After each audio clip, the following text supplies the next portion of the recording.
finals of the virtual oral rounds of 7th National Law University Odisha Bosun Mitra and Company International Maritime Arbitration Moot 2020. Thank you everyone for joining in. We have with us Ramya Dhamraj Mam, Prathamesh Kamatsur, and Siddharth Rankasur with judging the semi-final rounds. We wish the participating teams the best of luck in the rounds. Over to you, sir and Mam.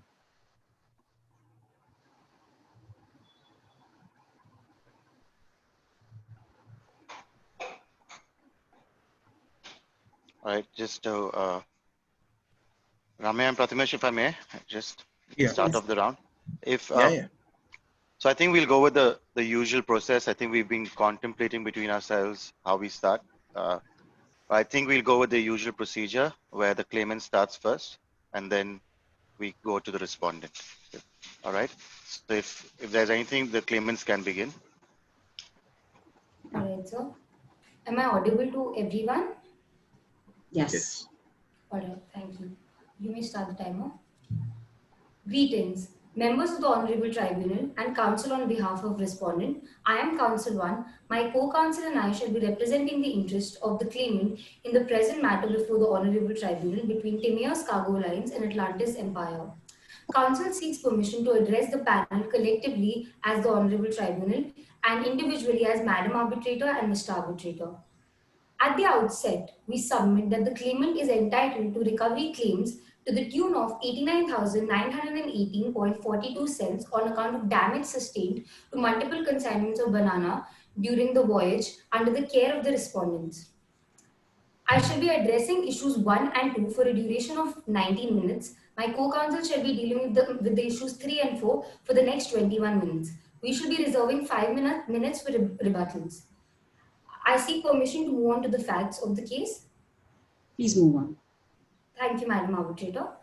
The respondents, namely Atlantis Empire, are the owners of the vessel J. Mamua as per the box time charter party entered into between both the parties as on 18 July 2016.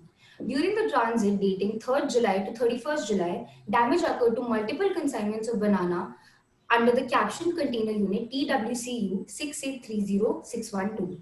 Subsequent to voyage, a survey was conducted on 8th August 2019 to determine the damage and to assess the same. The report made the following observations key to the present dispute. There was higher than expected temperature that has led to soft and green and ripening of the fruit during the course of transit. The container temperature was hiked for 21 to 38 hours between 4th to 5th July, 12 to 13 July, and 28 to 29 July. The MANREEF reports are only issued on 3 occasions, while the temperature fluctuations and alarm activity have been seen all through the transit. The reports are left incomplete and the vessels who are not able to rectify the issues that were faced on board. As for the background of claims given on page number 1, periods of power shortages are also flagged up as having occurred. Therefore, upon satisfaction of the validity of such claims, first notice for recovery of the said amount was served upon the respondent on 16 January 2019. Adequate attempts were made by the claimant to consult the respondent in the said matter. However, the said exchange of correspondences has culminated in the respondents rejecting all the claims and denying any liability. Therefore, the claimant nominated the arbitrator as on 23rd November 2019 for settlement of this dispute at the London seat of arbitration as per LMA terms. Madam Arbitrator, Mr. Arbitrator, since the respondents are not contending the validity of the arbitration under clause 20 of the Charter Party and the jurisdiction exercised by this honorable tribunal in the present matter, I seek permission to move on to issue 2 of my submissions. Please move on. Thank you, Madam Arbitrator. The issue pertains to establishing that the respondents have not performed their part of the agreement with respect to A. Monitoring, maintaining the reefer container and cargo. B. Taking due care towards reefer container and cargo. The issue shall be dealt with in a 5-fold manner. The first fold shall establish that the vessel's crew and the master are under the employment of the respondent. The Honorable Tribunal must note that this is a time charter party and not a demise charter party. The distinction in the two being the fact that the management of the vessel still remains with the ship owner in a in case of a time charter party, the contract is merely with respect to hiring the vessel for an intended trade for a fixed period of time. Furthermore, we have the charter party may contain certain peculiar employment clauses that may seem to alter the usual relationship between the shipowner of the vessel and the vessel's crew. For the convenience of the Honorable Tribunal, I shall be listing out the clause 6b that's given on page number 14 of the case study that states that the charterers are to give instructions to the masters as regards employment and agency. For this purpose, I placed reliance on the case of Larinaga Steamship versus King, given on page number 351, 352, and 358, and 356 and 358 of the compendium. The case concerns an outbreak of war and the government under a government charter requisitioning the vessel for its own purposes. Herein, the scope of clause 9 of a Baltime charter party was expounded. A Baltime charter party is very similar to a box time charter party as it is also issued by BIMCO. The Baltime charter party clause 9 is given on page 975 of the compendium. The clause is very similar to, it's the same as the clause 6b in our charter party. So what the court in this case held was that any reference to employment in the case or the clause refers to a limited kind of employment of the vessel and not of the crew in case of a charter party. Furthermore, Sir Donald Somervell and Lord Devlin held that the loss or they expounded upon the types of orders that do come within the ambit of clause 9 that require the vessel's crew to be the charter servant. So in their example, they said that a loss or damage due to deviation or change of voyage on instruction of the charterer is a class of order that is contemplated by this particular clause.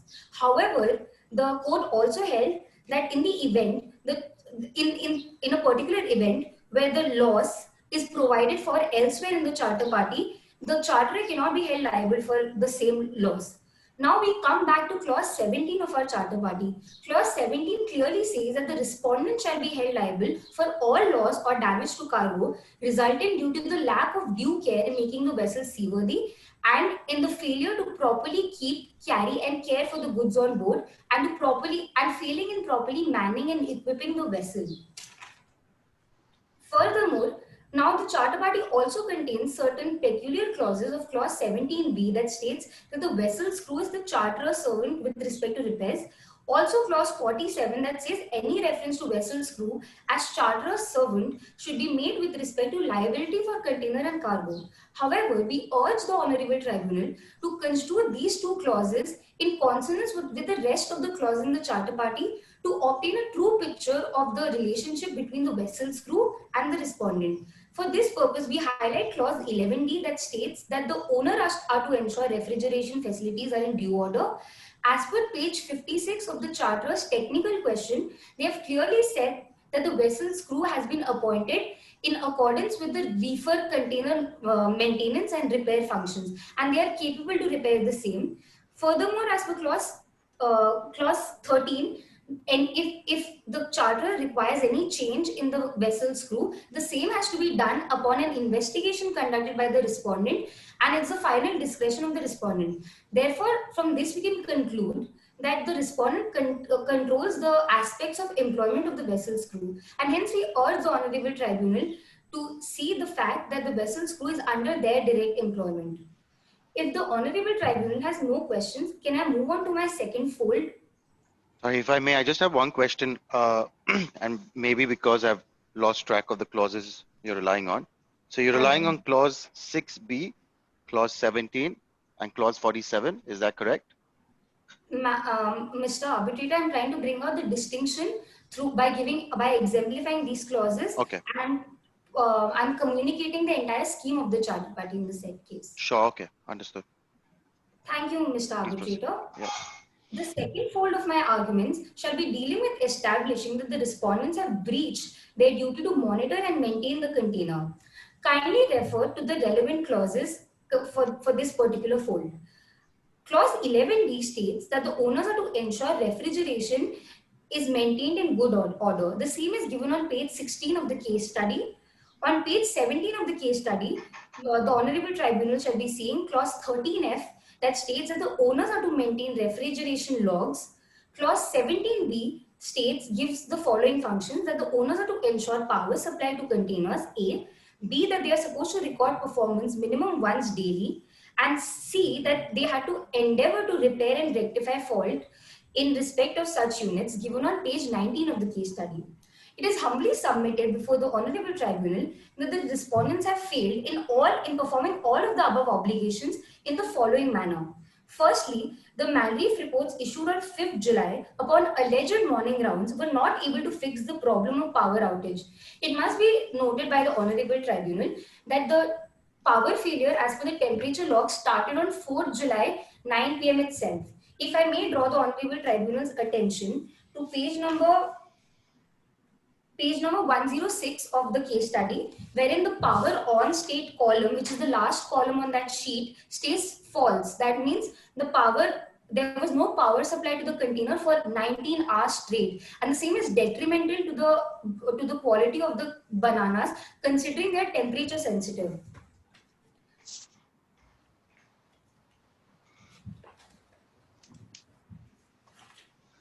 Moving on, the Malreef reports issued on 13th and 29th July talk about the same problem of issues with compressor and discharge pressure, which was deemed to have been fixed by the vessel's crew by refilling the container with Ferron gas. However, if the Honorable Tribunal may now refer to the Malreef report issued on 13th July, given on page number 127 of the case study, it is clearly said here in the box L1 that no useful comments of operations were given. A.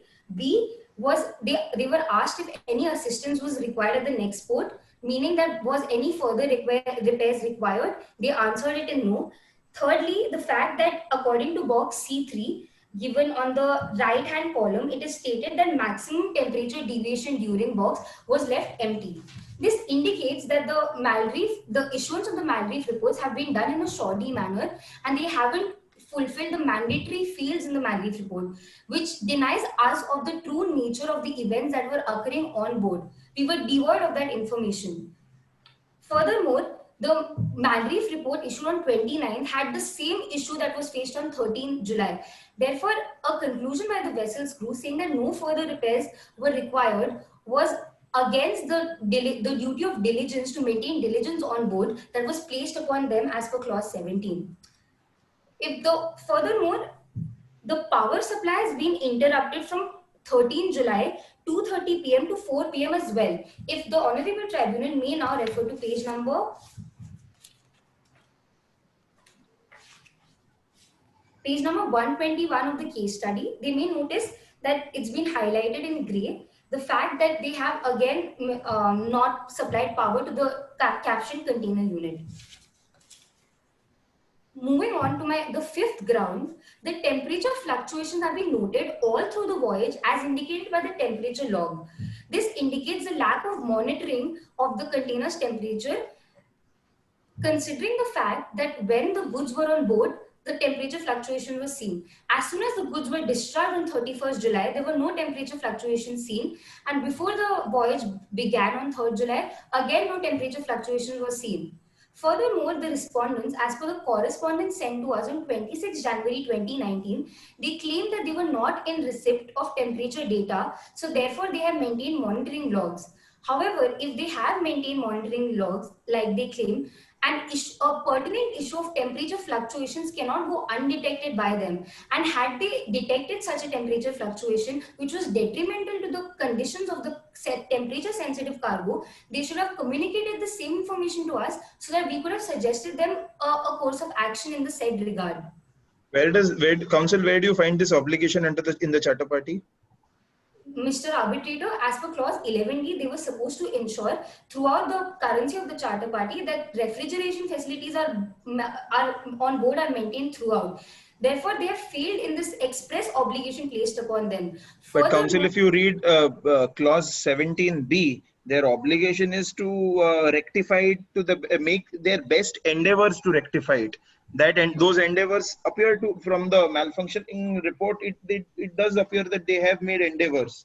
Their obligation is not to ensure that it is rectified to the T, but their obligation is to ensure that they make endeavors to rectify. If you go by the Charter Party and by the very clause that you cite, that is clause 17B. Mr. Arbitrator, for this purpose, I shall place reliance on the case of star C, given on page number 436 of the compendium.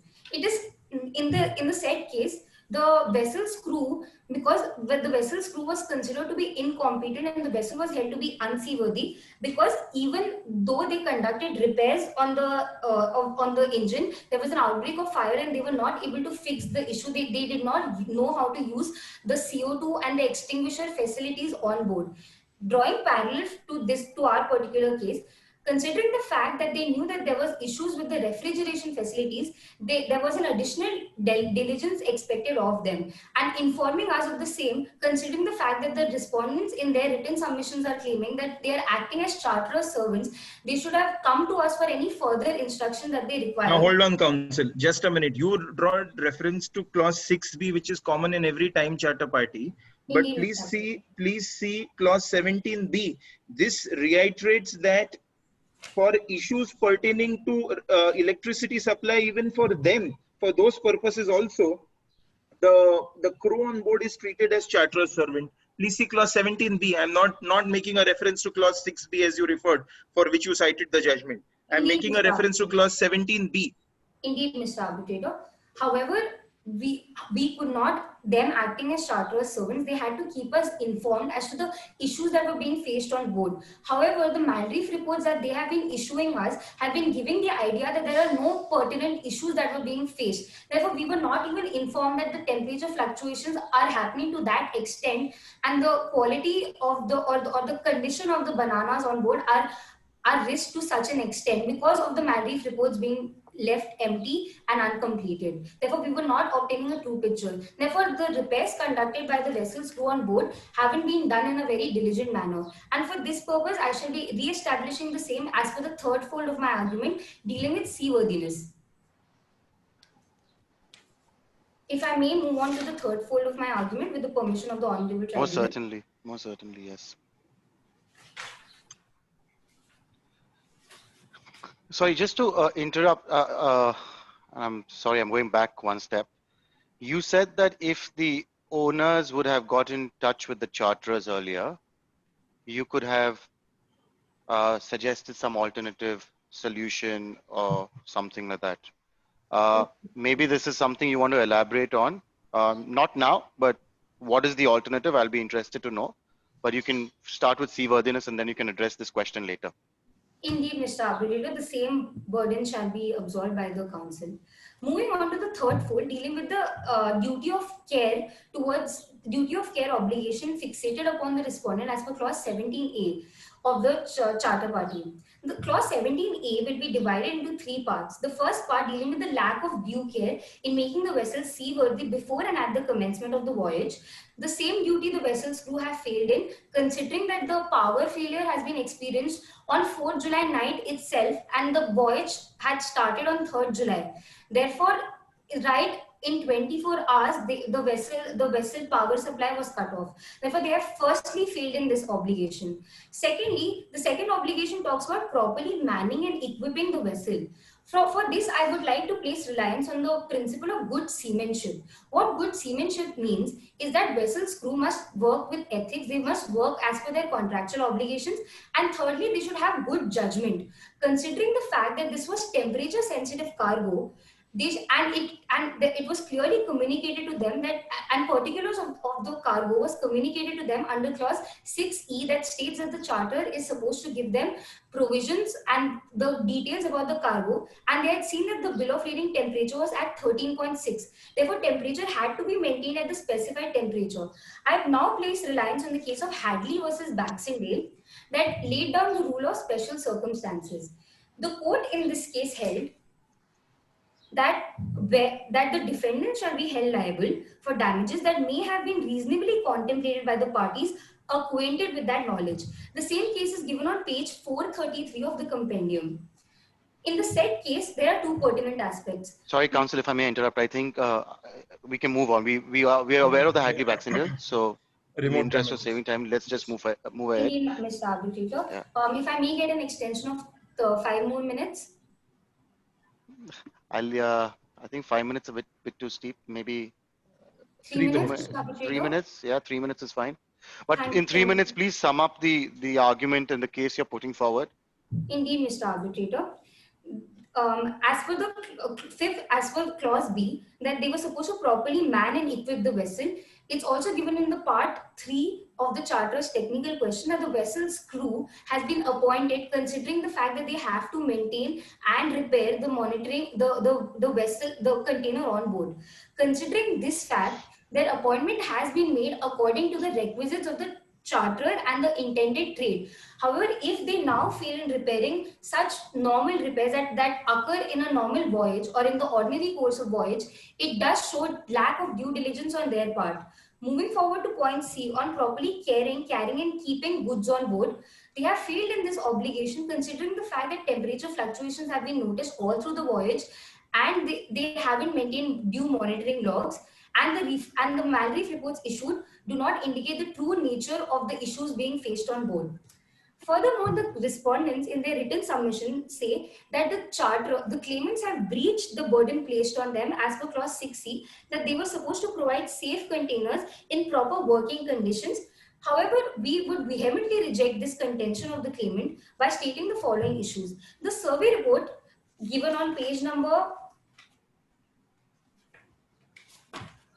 73 of the case study clearly states that the reason or the cause of loss is the high temperature that was seen on board, and the claimants themselves are placing reliance on the survey report. Therefore, the proximate and the direct cause for loss is the fact that the temperature fluctuation issues were there and the power failures were there. Furthermore, the charters have ensured that the containers are in due order, considering the fact that the condenser fan issues and the temperature sensor issues are due to power outage. If there is no power in the container, how can any equipment or any machinery inside the container work without power? Furthermore, the survey report never stated that the condenser fan issue was responsible for the damage to cargo.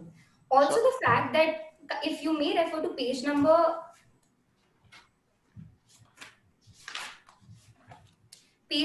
102 of the charter of the case study, again it is clearly iterated that the nature of loss of the root cause is the high temperature compared to the set point. Moving on to the fact about T-bar obstructions, they couldn't have... One minute, counsel, but the very survey report that you rely upon also says that there were pre-shipment issues. There was rotting. There was at the crown of the bananas. There was a rotting found. Then again towards the and the photographs also make it amply clear. Mr. What do you have to say about that? Indeed, Mr. Arbitrator, I shall answer the same. And in fact, this acted as a catalyst for the damage to the cargo. So why should we not hold you responsible? Mr. Arbitrator, considering the fact that the lack of monitoring and due care taken by the... If I may get 2 more minutes, I shall start my submission. I think we can probably let the respondent answer this first, and then we can come back to you. I think that would be fair, because I think we got the nutshell of your case. You deal with it in your rejoinder.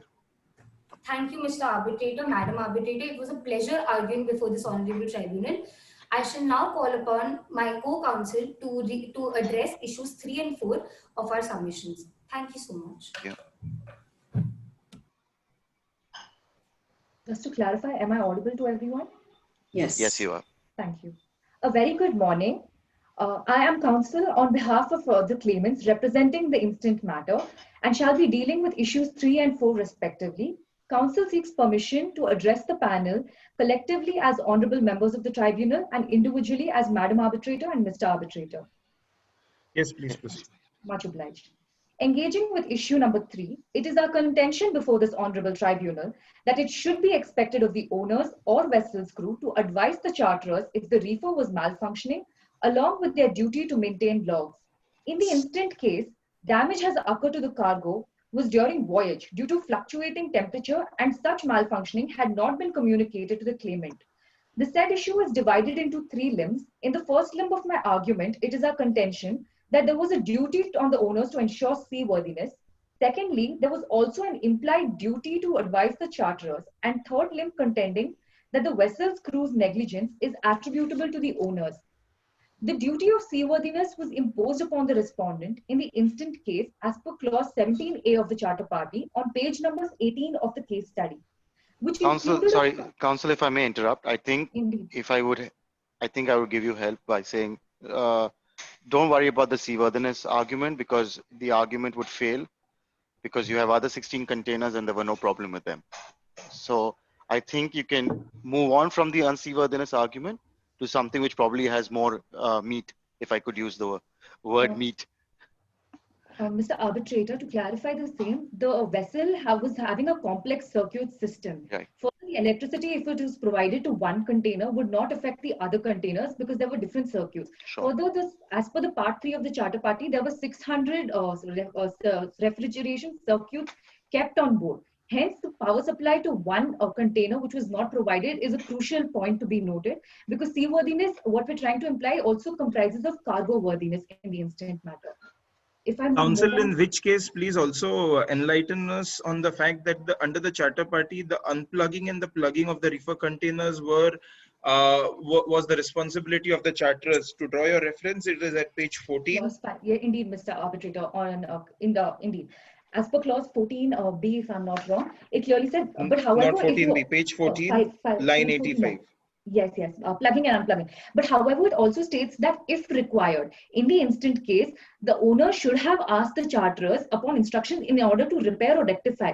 Further, there was no information provided to us that there was plugging or unplugging happening in the instant format. Further, if you may also rely on the temperature logs, it states that there were power faults. The power was not supplied. However, the reefer container was maintaining temperature and the temperature was fluctuating. You can also derive it from the temperature logs on page number 106 of the case study. If I may proceed? Yes. Thank you. Therefore, there is an express obligation forming part of seaworthiness upon the respondent to ensure that the unit was functioning properly throughout the voyage, as the containers along with the cargo was to be kept in the owner's possession till the port of discharge. However, the respondent has also not maintained and kept refrigeration facilities in good working order as prescribed under part 3 of the charter party, as mandated under clause 11D on page number 16, line number 373. Considering the respondent's own admission to the availability of the Dayang reefer monitoring system on board on page number 56 of the case study, we contended that the vessel was not able to receive temperature list from 4th July 2018 to 31st July 2018.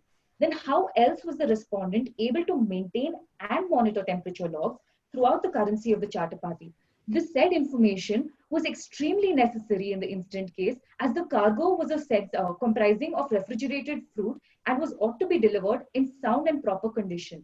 To substantiate further, I'd like to place reliance on the decision rendered by the Queen's Bench in the case of Maury King versus Hughes on page number 524 of the compendium. The facts of the case are that a cargo of frozen mutton was damaged during the voyage due to the breakdown of vessel's refrigeration unit. It is to be noted that the refrigeration unit was working completely fine before the start of voyage. However, in the course of voyage, the refrigeration unit broke down, and the ship owners sought to seek exemption under the exemption clause with respect to if any failure or breakdown of machinery or other appliances. However, the court held that there was an implied obligation to have the refrigeration unit work throughout the currency of voyage. Drawing a parallel from the Maury King case, in the instant matter before this tribunal, it is pleaded that an implied obligation also forms part of aspect of seaworthiness as a part of contract of carriage. If no precaution had been taken by the respondent in the instant matter, it is well within contemplation that the bananas were ought to decompose on voyage and the respondent had the knowledge of same. Conjoining it with my second limb, that is the implied duty to advise the charterers, the contractual relationship between both the parties arises out of the charter party in the instant matter. In furtherance of this, the claimant rely on the case of Butt versus McDonnell on page number 660 of the compendium. The contractual principle evolved from this case is known as the Butt test or Butt formula, which implies that each party, through implication, performs all such things that are necessary on his part to enable the other party to have benefit of the contract. In accordance with the Butt test, in the instant matter at hand, it adds necessary implication on the respondent to have advised the charterers with the malfunctioning of the reefer containers and high fluctuation of the temperature supply and return from the prescribed set point of 13.6 degrees Celsius at necessary intervals in order to control and mitigate the loss. One of the essential requirements for the implied obligation to come into existence is that it must be necessary to give business efficacy to the contract. Finally, arriving at my last limb of the said argument, that the vessel's crew's negligence being attributable to the owners. The vessel's crew had failed to detect and rectify the problem being faced by the reefer containers on board. Only if the crew had monitored and maintained the unit would have been able to rectify the problem immediately and act upon it. If the honorable members could refer to page number 115 of the case study with respect to the event logs prescribed, it is well advanced. It's clearly stated that at various instances, the reefer alarm was activated. Further, there was power loss and loss of cool in the container at various intervals from 4th July to 31st July 2018. Further, the temperature logs on page number 106 of the case study from 4th July to 5th July clearly indicate that the power was not supplied to the reefer containers. Furthermore, the survey report also clearly indicates that there was high supply and return temperature, which led to the damage caused to the cargo. In furtherance of this, the counsels for claimant place reliance in the judgment rendered by the Federal Court of Australia in the case of Seafood Imports versus ANL Singapore on page number 1005 of the compendium. In this particular case, the court questioned the system of monitoring the temperature and refrigeration performance of the reefer containers. The court held that the carrier had failed to properly and carefully care for the cargo because the vessel's crew had failed to detect and rectify the problems pertaining to the reefer containers. Thus, the carrier not only had to monitor and record the container data, but also had to be able to put it in context and understand its significance. Hence, the examination made hereunder will crystallize the fact that the respondents have failed to maintain and monitor the reefer temperature logs and have also failed to advise the charterers about the malfunctioning of the reefer containers, which led to the loss suffered by the claimant's valuable customer.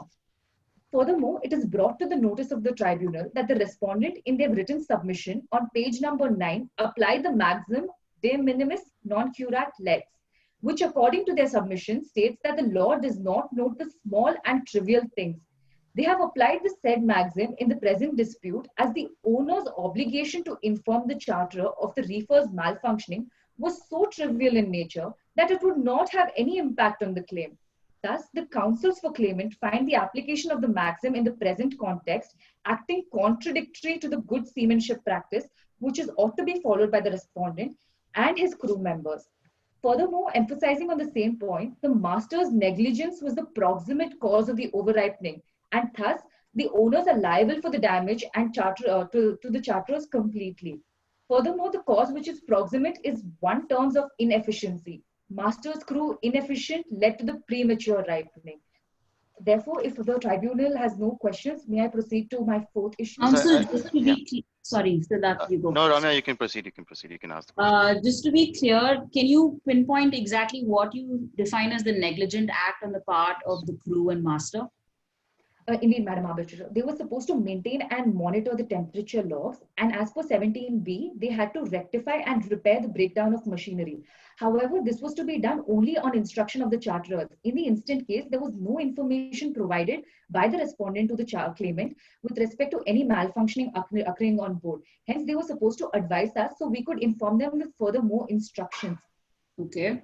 So are you saying that the Malreef reports and the action taken by them in the Malreef reports is insufficient? Indeed, Madam Arbitrator. You look at your Malreef reports in E1, action taken to solve malfunction. Indeed, Madam Arbitrator. If I could bring to your notice, the action taken to solve for malfunction is mentioned. However, in the same Malreef report, the duration of malfunction, which is a mandatory field, has not been informed to us. Furthermore, there's also furthermore, if you may also see this L1, any useful comments on operation. They never mention anything with respect to that.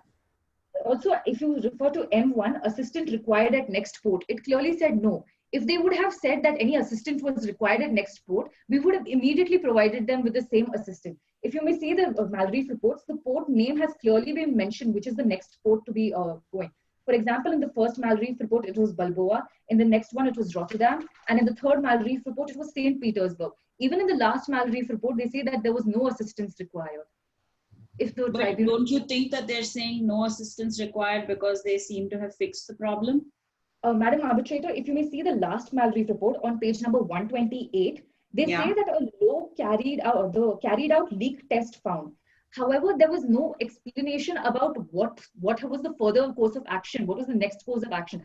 Furthermore, with respect to the evaporator coil, that wasn't changed in the instant case. No mentioning of the same was done. And the maximum temperature deviation during the course of voyage is not mentioned. In the instant case, there was the supply temperature was higher than the return temperature. Thus, it was a very necessary point for us to know that there was deviation occurring inside the container. If I may proceed with my fourth limb, if the tribunal is satisfied. Yeah, unless Siddharth has any other questions. I'll let them proceed with the fourth point, and I'll just probably have a few questions at the end. Okay, much obliged. Proceeding with my fourth issue, it is our contention that the charterers have performed their part of the agreement with regard to keeping the owners informed or notifying the owners of the claim. The general rules of construction of a contract are equally applicable to a charter party, bill of lading, and any other maritime contract. In the instant case, the respondent have failed to fulfill the contractual obligations bestowed with and further refused to accept and settle the claim. Thus, the claimant had to invoke the arbitration clause in compliance of clause 22 of the charter party by providing due notice. The said issue is divided into three limbs. In the first Counsel, sorry if I may interrupt. Your case, if I understand, is within clause 11D, 13F, 17B, right? Is that correct? Predominantly 17A and B, right? And does clause 17 require a notice provision? Mr. Arbitrator, as per clause 16H of the charter party, the charter shall make no payment if it is in excess of the amount stated in box 32. Box 32 prescribes $3,000. Do understand that, but does that apply to clause 17? Indeed, Mr. Arbitrator, in case if the if the charters wanted to claim any recovery, we had to inform. Due notice was provided in the instant matter. So coming to your notice, yeah, no, Prathimesh, you can ask your question. The question was, where do you get the term notice? Because the term that I can see in 16H is the word consultation. Where do you get the term notice? Indeed, Mr. Arbitrator, consultation can only cross upon if there is notice of the same. As per clause 20, there will, my apologies. We had to invoke consultation only if notice had been provided. On the mail dated 16th of January 2019, if you may refer, we clearly say we intended to settle the claim with our customer. Thus, the consultation procedure had begun with the first notice as provided. Okay. If I may proceed. Yes, I know. I think you need to answer this question for me, and this is for me, it's quite crucial. You see your notice of 16th of January, because I think this is quite a short point. So I understand you're saying that the notice was given on 16th of January. Owners are saying the notice was not sufficient for unexplained reasons or whatever. Indeed, Mr. Arbitrator. So my question on the 16th of January is the tribunal even supposed to consider this correspondence since it's marked without prejudice? If you could elaborate on that, please. Mr. Arbitrator, if you may refer to clause 22 of the charter party, it says that any notice to the owners shall be sent to Miss Ariel Eric on page number 20 of the case study. Complying with the said clause, we sent a notice to Miss Ariel Eric on 16th January 2019.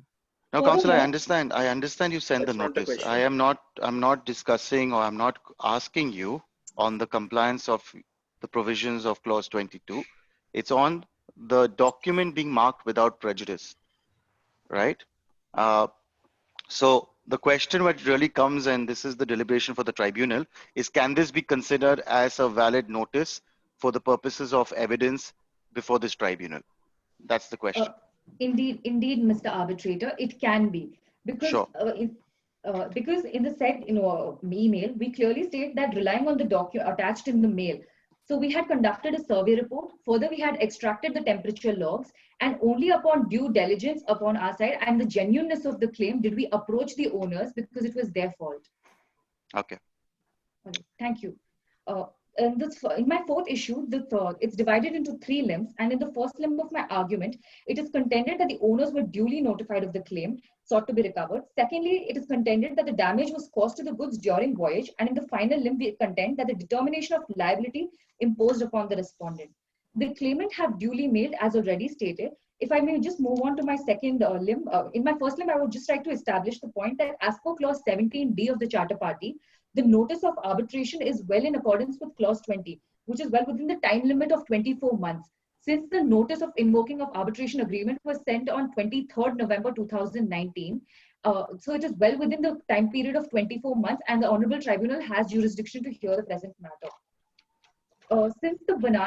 Furthermore, it is also brought to the notice of the tribunal that once the goods were delivered to the consignee, the carrier received the information with respect to the damage caused to the cargo and immediately appointed surveyors as per clause 15D of the Charter Party on page number 18 of the case study, line number 603, to look into the reasons for damage caused to the cargo, and also the nature of the goods was perishable. It was important for it to be catered immediately.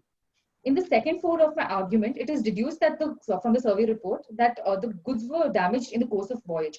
The survey report clearly states that the temperature higher level of supply from 21 degrees to 22.75 degrees of Celsius, as per the prescribed point, was 13.6.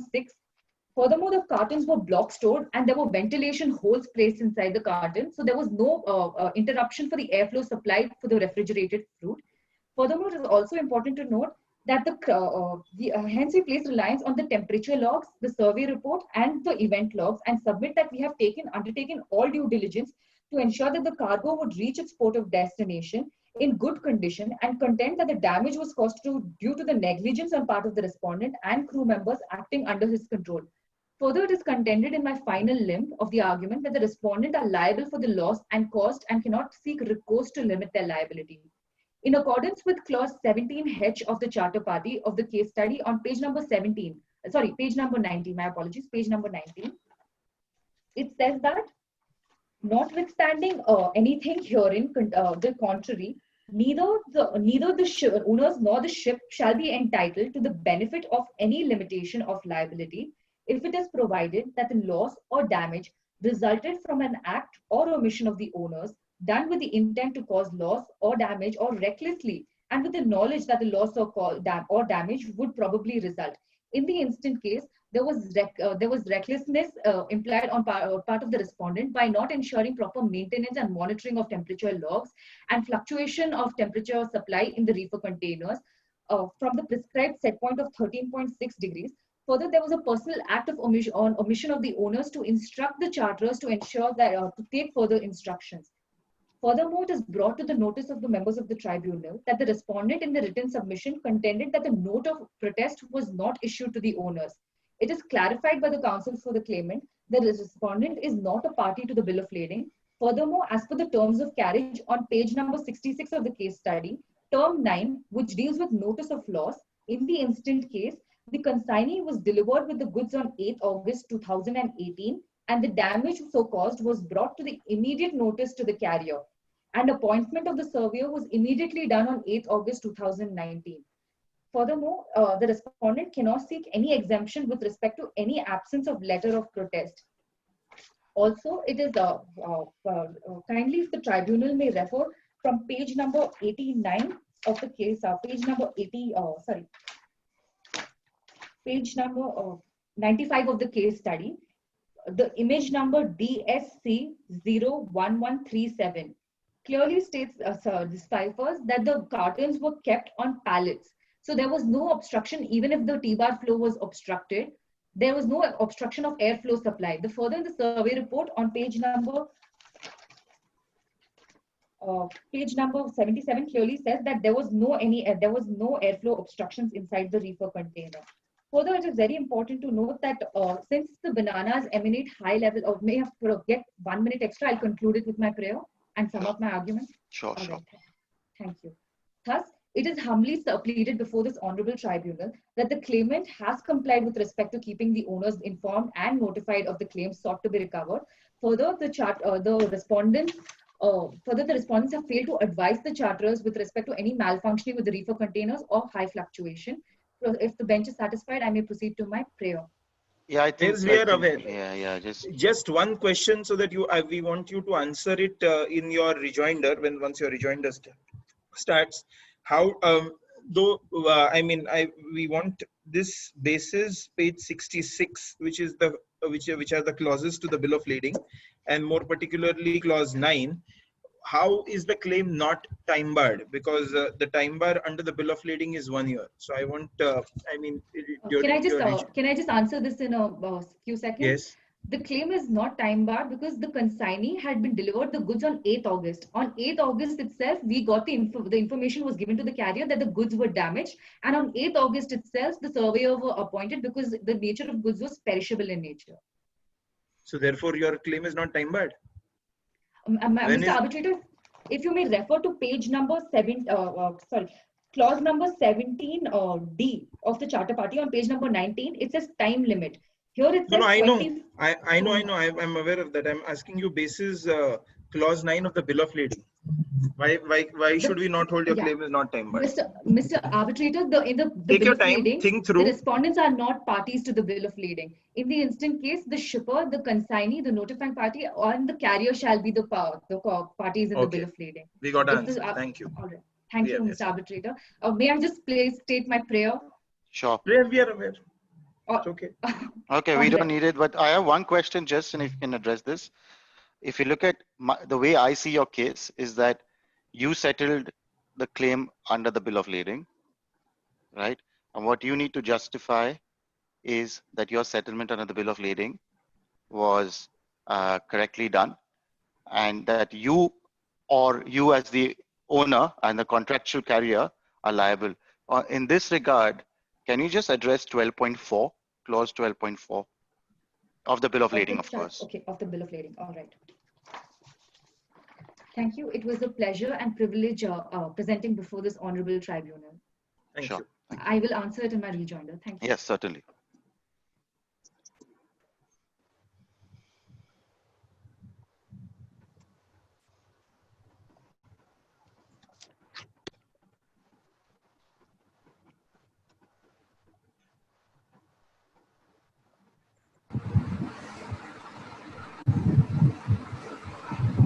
If the honourable members permit, the respondent seeks permission to continue to move forward with the submissions. Yes, surely. Am I audible? Yes, you are. Yes. Indeed, honourable members of the tribunal, greetings to the bench. This is the counsel on behalf of the respondents, also the owners, in the present matter of PCL Denmark versus Atlantis Empire Hong Kong. The present counsel would be speaking for a duration of 25 minutes, while my co-counsel would be speaking for a duration of 18 minutes, keeping aside 2 minutes for the surrogates. The present counsel seeks permission to move forward with the issues at hand. Yep. Yes. Indeed, honourable members. The present counsel would be dealing with issue 1 and 2, while my co-counsel would be dealing with issue number 3. Before moving forward with the submissions, the counsel would like to state certain facts pertinent to the said issues at the outset of the very arguments.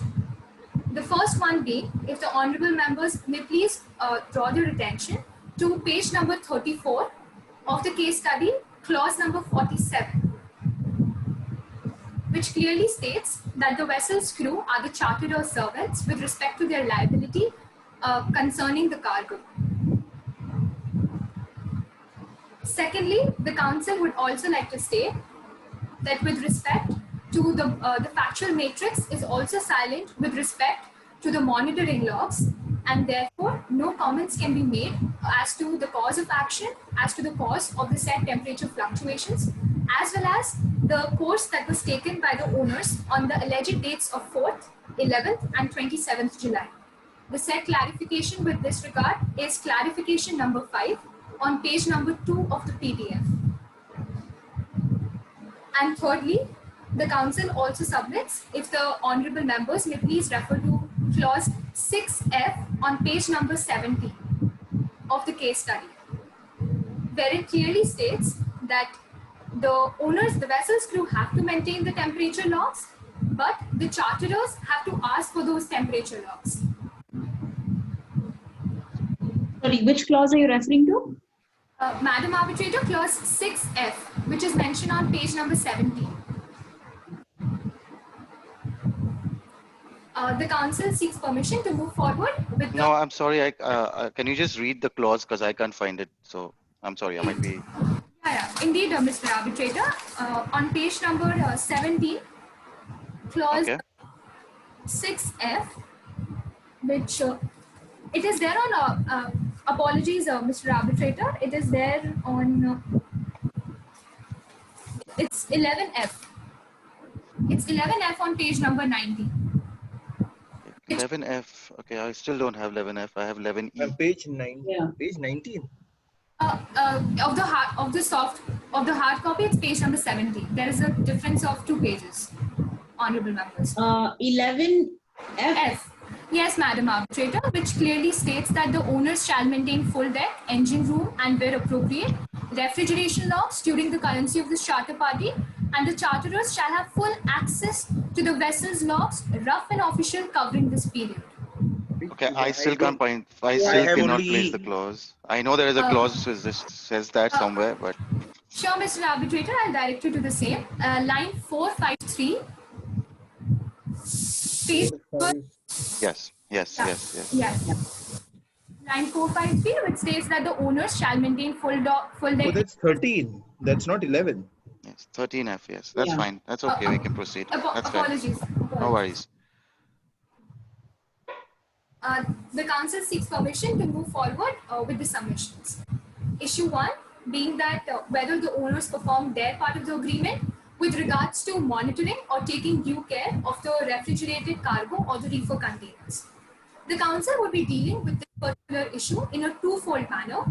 Firstly, by showing that the owner is not responsible for the damage caused to the cargo under the charter party, since timely repairs were undertaken by the vessel's crew, and the said malfunction occurred because of the reefer container malfunction, which were supplied, the said reefer containers were supplied by the charterers. And secondly, that the vessel was seaworthy since it was both physically sound as well as there existed competent crew on board. With respect to the first submission, that is, the owners are not responsible for the damage caused to the cargo under the charter party, it is submitted that it is an accepted fact that the damage was caused to the cargo due to temperature fluctuations. The council would like to direct the attention of the honorable members of the bench to page number 3 of the background of claims. Paragraph number 2 under the section of background of claims, which clearly states that the temperature fluctuations were caused because of inadequate monitoring or because of the reefer container malfunction. The council would establish that how adequate monitoring has been undertaken by the vessel's crew and the said malfunctions have been caused because of the reefer container malfunction in the present matter. It is submitted that there exist 2 situations on which the malfunctions occurred, A being the loss of power that happened on 5th of July and B being the loss of coolant that happened on 13th and 29th of July. With respect to the first situation, that is loss of power that occurred on 5th of July, immediate steps were undertaken by the vessel's crew to repair the said malfunction. The council would like to draw the attention of the bench to clause 11D, which states that on page number 18, line 374.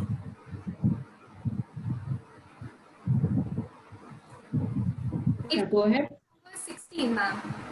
Page number 16 of the, which states line 374, which states that the owners have to ensure that the refrigeration facilities are maintained in good working order.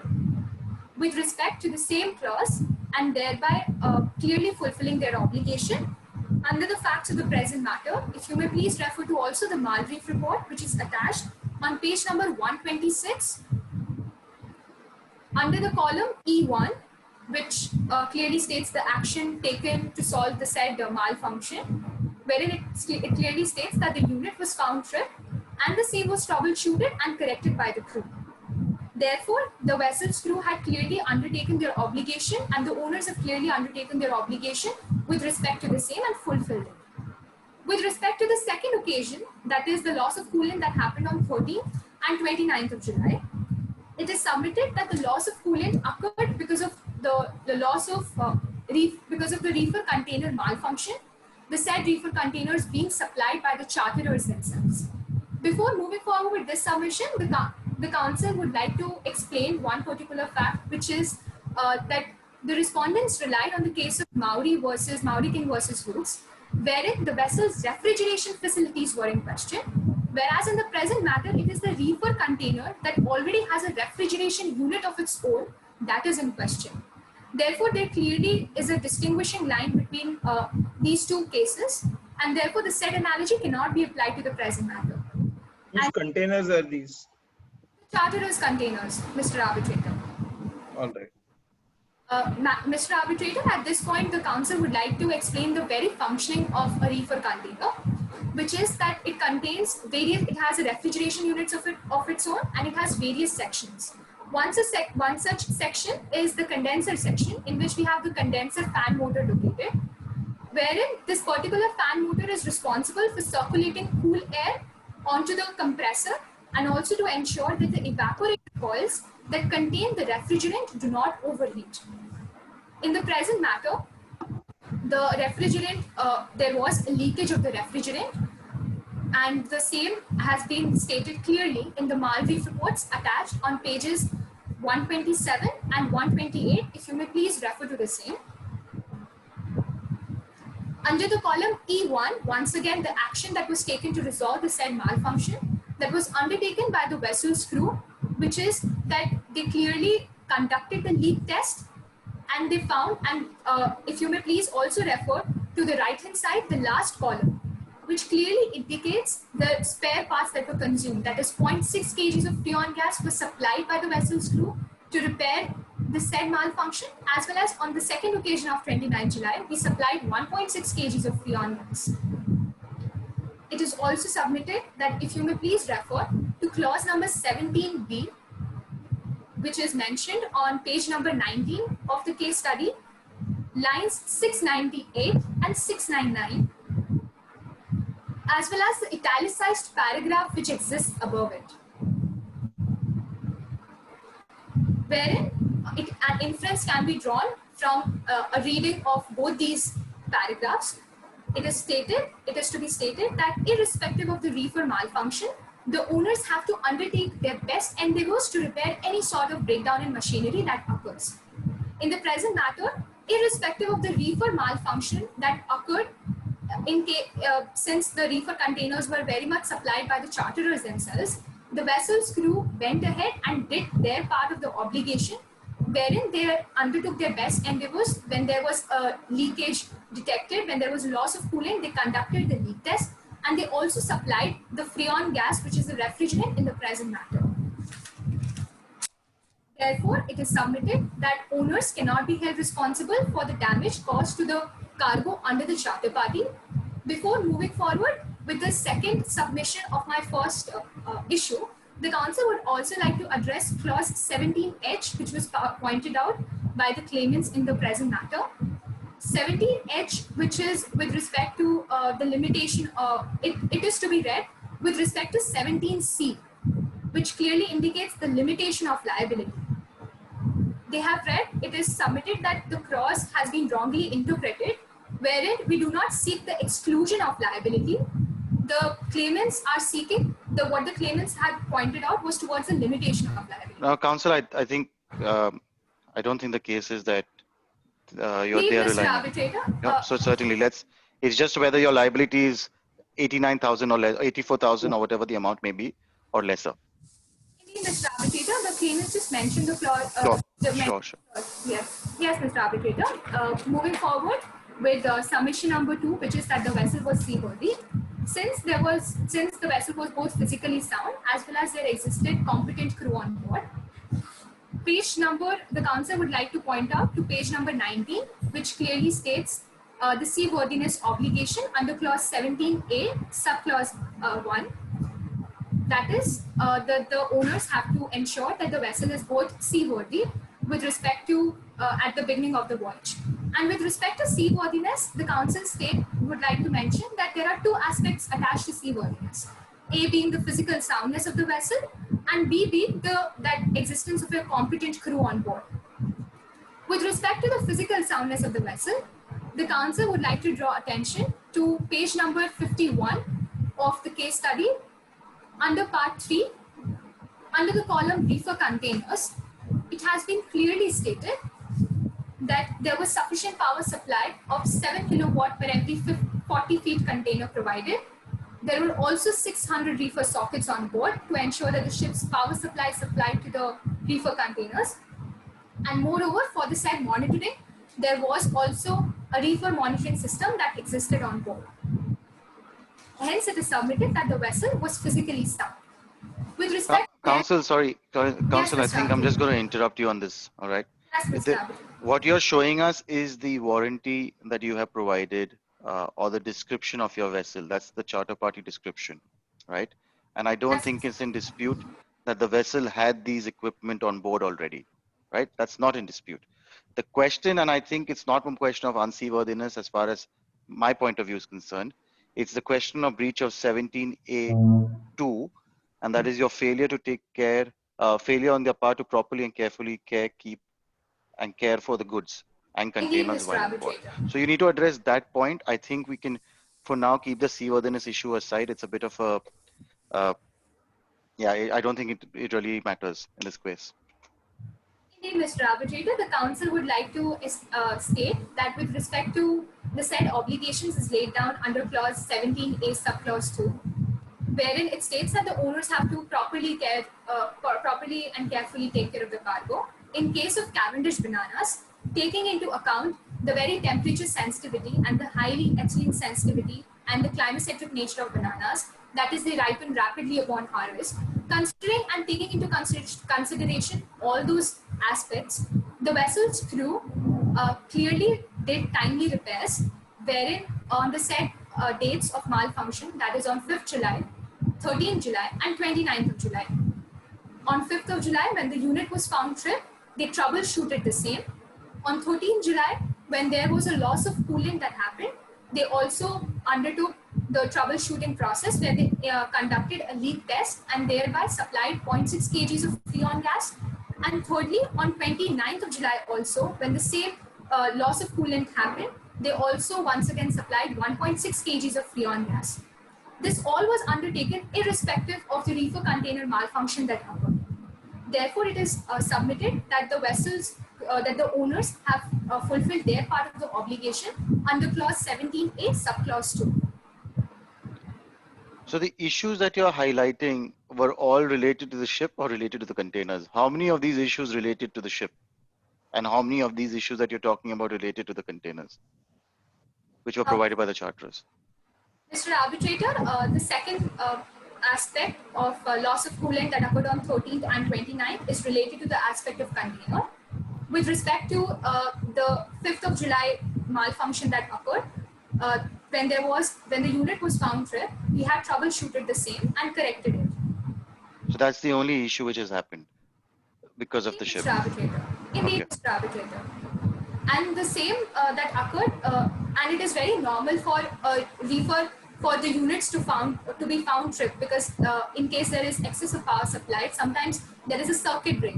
The same was troubleshooted and the power was back on. Considering the nature of the sensitive nature of the bananas, the repairs were undertaken on the same day itself. Certainly, okay. The council's, hence it is submitted that with, if the council may be permitted to make the submissions with respect to the competency of crew on board. I don't think that's. I don't think we need to go. Yeah, I don't think it's an issue. I don't think there's a question on that. We can move on from there. Honorable members, hence it is submitted that the owners performed their part of the agreement with regards to monitoring or taking due care of the reefer containers of the refrigerant cargo in the present matter. The council seeks permission to move forward with issue number 2. Certainly. Indeed, Mr. Arbitrator, which is whether it should be expected of the owner or the vessel's crew to advise the charterers in case there was a reefer malfunction, or was it only their duty to maintain logs? It is submitted that it cannot be expected of the owner. Sorry. Go ahead. No issues, Mr. Arbitrator. It cannot be expected of the owner or the vessel's crew to advise the charterers in case there was a reefer malfunction. It is submitted that when we speak about business transactions, then both the parties have to work together in order to give effect to the said business agreement. And that is why the said time charter party is constructed the way it is, wherein the vessel's crew wherein it has been clearly stated that the vessel's crew would be acting as the charterer servants, and it has been clearly stated that what all obligations would the vessel's crew, the vessel's crew would have to undertake. And with respect to the reefer containers, the vessel's crew obligation was to repair the same. And with respect to the same, the said repairs were conducted and the Malreef reports were also sent, whereby the charterers were made aware of such repairs that were undertaken by the vessel's crew. Therefore, in the said matter, placing an obligation to also advise the charterers in case there was a reefer malfunction would place an insurmountable burden on the owners, and hence that such an obligation should not be implied. Therefore, it is submitted that it should not be expected of the vessel's crew to advise the charterers in case there was a reefer malfunction. Yeah, I think that's a bit of a stretch. I think it would be unfair on a. You're saying that it's the charter servants. They're not charter servants when it comes to reporting things which has happened on the ship. So I don't think it's. I think it's a bit of a stretch to say that they don't have any obligation to report things back to the charter at least. And anyway, it's a matter of an email, so it's not a big deal. Yes, indeed, Mr. Arbitrator. With respect to the said reefer malfunctions, we have already informed the charterers via the Malreef reports. The temperature logs showing the temperature fluctuations were also accessible by the charterers. So they were already aware of what was happening on the ship. But wouldn't you, as a servant of the charterer, be entrusted with the duty to report this malfunction to the charterer? Like, indeed, Madam Arbitrator. Email. So are you saying you didn't, this duty is so inconsequential in the large scheme of things? Is that the case that you're making? No, Madam Arbitrator, it is not inconsequential. Rather, this duty is very important and the vessel's crew has clearly undertaken the same. Wherein the Malreef reports, if you may please refer to the very first line of the Malreef report, which states that the said Malreef reports are supposed to be sent to TCL's ID in case the reefer monitoring system is not on board. The same was also done by the vessel's crew in the present matter at hand.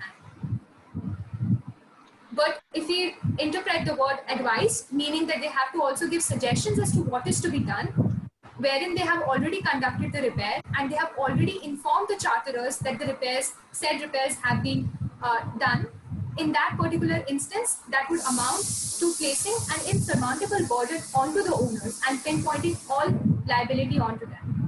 But didn't you say that your crew, I can't remember the clause where you referred to that, yes, they can carry out the repairs of the reefer units and they know what needs to be done.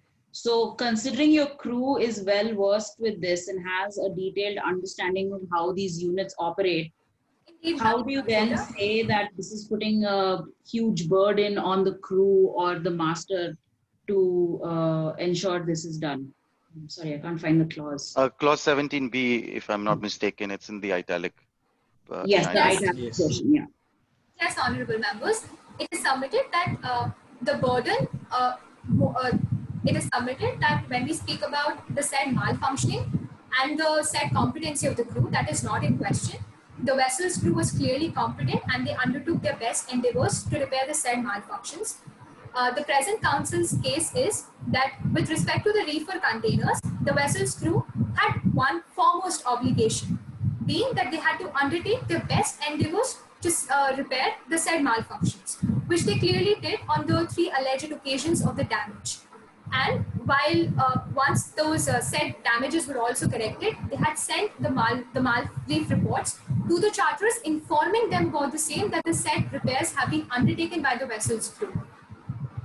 Wherein, but in case the charterer and acting as the charterer servants, the vessel's crew were clearly taking instructions from the charterers themselves. But how will you take instructions if you're not advising the charterer of what has happened? That's the point I'm trying to make. Wouldn't you say that you have failed in your duty in that sense? Madam Arbitrator, the council would like to draw a distinction between the words inform and the word advise. Informing means that once the repair has been done, we simply state that yes, the said repair has been undertaken by us when there was a malfunction. With respect to advising the charterers, which is that we have to also tell them that, okay, the said malfunctions have occurred, we have repaired. Now what else to do? That what else obligation does not come onto the owners in case they have already, in the present matter, because they have already sent out the mal reports, they have already pointed out the action that they have undertaken to resolve the said malfunction. Continue, please. Madam Arbitrator, the council therefore submits that it should not be expected of the vessels or the owner's crew, of the vessel's crew, to advise the charterers in case there was a reefer malfunction. The council would now like to hand it over to my co-counsel for issue number 3. Sure. Am I audible to everybody? Yes, you are. Greetings to the honorable members of the tribunal. This is the council on behalf of the respondent. The council would like to reiterate a few facts that are relevant to the issue at hand to allow easier adjudication of the matter. The parties in question, being Atlantis Empire Hong Kong and Temius Cargo Lines Denmark, entered into multiple correspondences via the means of emails after the initiation of the first notice on the 16th of January 2019. Furthermore, there's a clause present in the charter party that stipulates the charterer's responsibility towards the owners in case of a settlement of a claim. Keeping these facts in mind, the council today will be dealing with the issue that the charterers did not perform their part of the agreement with regards to informing or notifying the owners about the claim. The council will attempt to establish the same in a twofold manner. Firstly, that the charterers did not consult the owners with regards to the settlement of the claim, and secondly, notice of protest was not raised. The council seeks permission to move ahead with the first submission that the charterers did not consult the owners with regards to the settlement of the claim. Proceed. The council would like to draw the honorable members' attention to page number 18 of the case study that mentions clause 16H, as is also pointed out by my learned counsel, that the charterers shall make no payment in excess of the amount as stated in box 32 in settlement of a claim which they intend to seek recovery from the owners without prior consultation with the owner. As was also pointed out by the honorable members of the tribunal, the lack of consultation in the instant matter. Consultation, the council here would like to point out the ambiguity that surrounds the word consultation in the charter party, since there is no laid down premise as to what comprises of the process of fair consultation. In such an instance, it as mentioned on page 45 of the compendium, in Terence Poland's time charterers, in case of an ambiguity in the basic principles of construction, the certainty and desirability of the clause is taken into consideration, and the same can be relied on by paying attention to previous obligations as held in previous judicial decisions, or where a term has been performed by one party and acts as a condition precedent to the other party having to perform their part of the agreement. Based on previous judicial decisions, there are multiple premises of a fair consultation being laid down.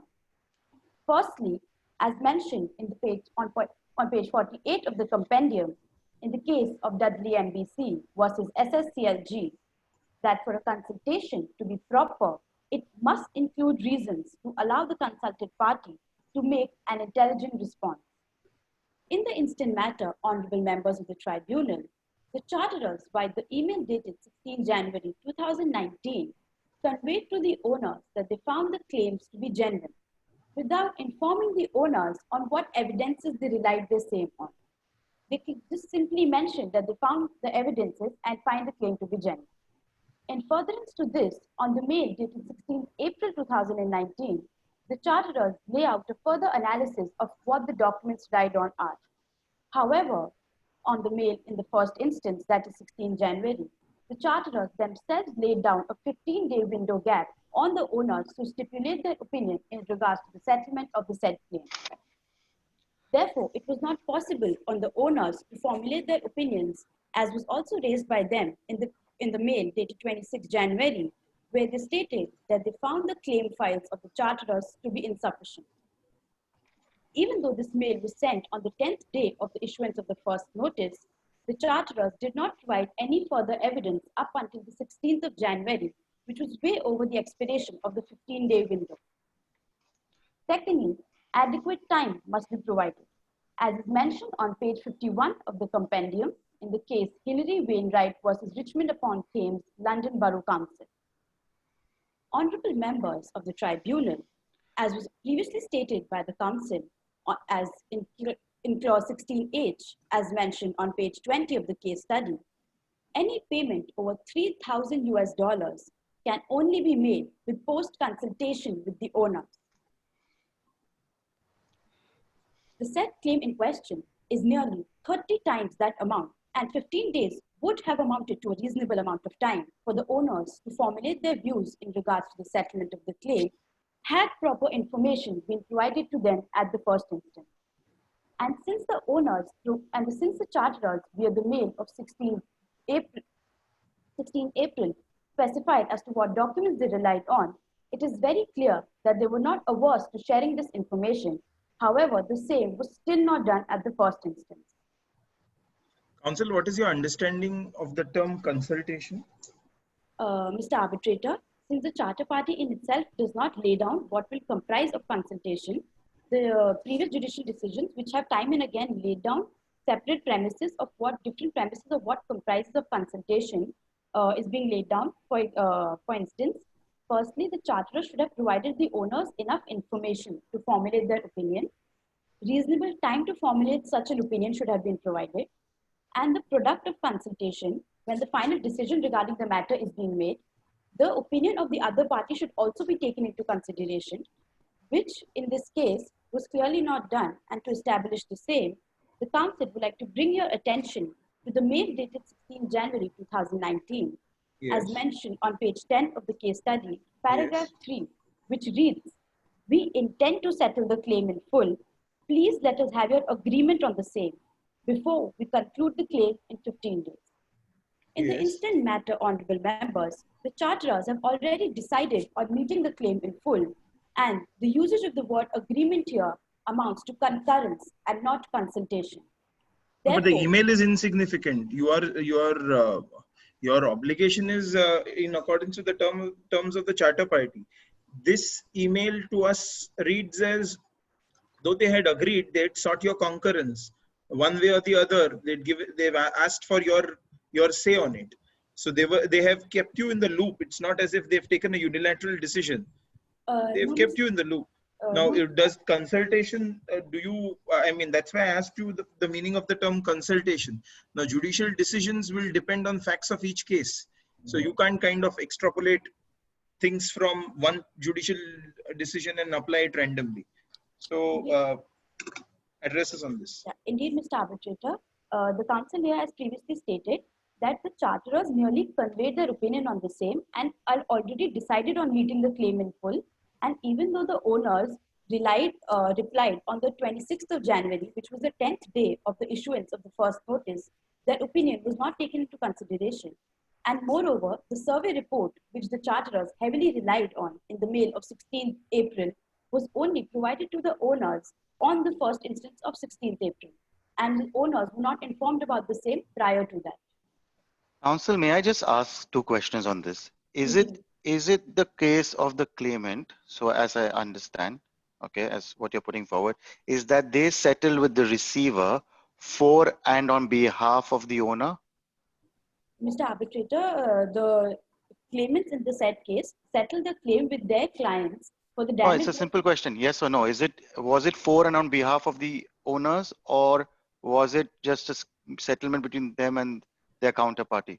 No, Mr. Arbitrator, the settlement was not on behalf of the owners in the instant matter.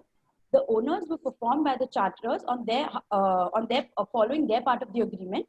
However, the furtherance of the contract, that was the charter party that was entered into between the owners and the charterers, stipulated that in case of indemnification of a claim of over $3,000, the charterers were supposed to consult the owners before the making of such a claim. which would bring the council to the fourth point. No, I'm sorry, just on that, I'm going to be back on this point. And what happens? Are you saying their claim is barred because they did not consult you?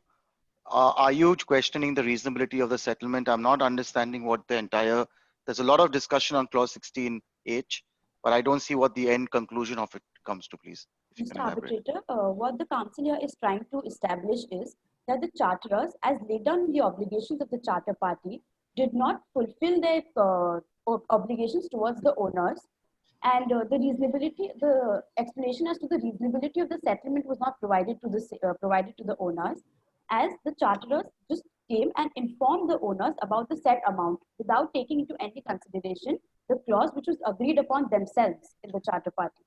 But now they have, yeah, they have now in the arbitration, right? They've now in the, I understand this is probably the charterers have not done their duty, as you say, under 16H. I don't think it changes the fact that they've settled the claim for an amount. Now they're seeking an indemnity. The question which you need to address is this: are you challenging that the settlement was not done properly by the charterers under the bill of lading contract, and therefore they are barred from an indemnity under this time charter party? Indeed, Mr. Arbitrator, since the charterers did not fulfill their part of the agreement that was relied into by the owners, they did not fulfill their part, and therefore the owners cannot be merely asked to pay up any amount that the charterers come and put forth us. They cannot recover the charterers and are in not a position to recover the claim from the owners for a mistake that has been made on their part. But what is the mistake? As previously mentioned by my co-counsel, that the malfunctioning in the reefer container, even though the same obligation was fulfilled by the owners, the damage to, and there were pre-shipment issues, as was also stated in the survey report, which is generated by the charterers themselves.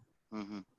And since the bill of lading has a, if the honorable members may please turn to the bill of lading, page mentioned on page 60, which contains a set to contain clause.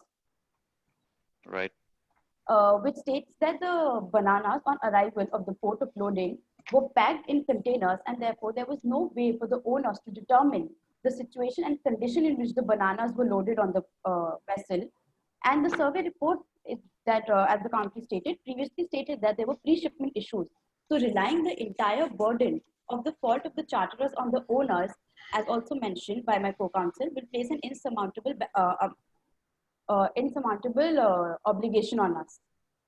In furtherance to this, the consultation clause, which was agreed as is stated by the council, was not performed by the charterers, as mentioned in the gunning principles of consultation, which is mentioned on page 56 of the compendium, that consultation should be done in the formative stages of the making of the proposal. In the instant matter, honorable members of the tribunal, the charterers should have consulted the owners when the amount of claim or the existence of the claim was in discussion. What would your answer be? Okay, so they came to you, say on 16 January, and they, according to us, there is one view, because people are writing correspondence, it's not lawyers writing. So they came to you and said, we intend to settle because they think it's a fair value settlement. What did you do in return? You basically provided them a response, or what did you say? So, Mr. Arbitrator, the response to the mail sent on 16th of January was sent by the owners on the 26th of January, which is mentioned on page 8 of the case study, which clearly states that the fault, if any, was due to the fault of the carrier, as mentioned on line 4 of the said page, and the knowledge that was available to the master of the ship. The owners have relied to the knowledge that was available to the master, and since the survey report, the survey was done on the 8th of August 2018, which was 9 days after the discharge, there was no way in which the master of the ship was present in the assessment of the quantum of damage, since the owners were not invited by the charterers for the assessment of, for the conducting of the survey. Well, you're relying on the same survey report, counsel. Indeed, Mr. Arbitrator, however, the existence of the survey report was only generated, was only provided to the owners on the 16th of April 2019 and not before that. No, but you can either dispute the survey report by saying that we were not present, and then you can't rely upon it. But having relied upon it, you can't challenge the veracity of the report. Mr. Arbitrator, the council is not challenging the veracity of the survey report. The council is stating that the master of the ship was not in a position to be present at the time of the assessment of the quantum of damage. When the cargo survey was present, since when the cargo survey was present, the owners were not a party to it. Okay, understood. Let's proceed further then. That's fine. Indeed. As was being stated by the council, the gunning principles of consultation, and therefore the consultation should have occurred when the quantum of damages were being in question. Furthermore, High Court of Justice London has interpreted consultation to be a friendly discussion. In the instant matter, the charterers merely put forth their opinion and expected the owners to agree to the same, as was already mentioned by the council based on the language of the mail itself.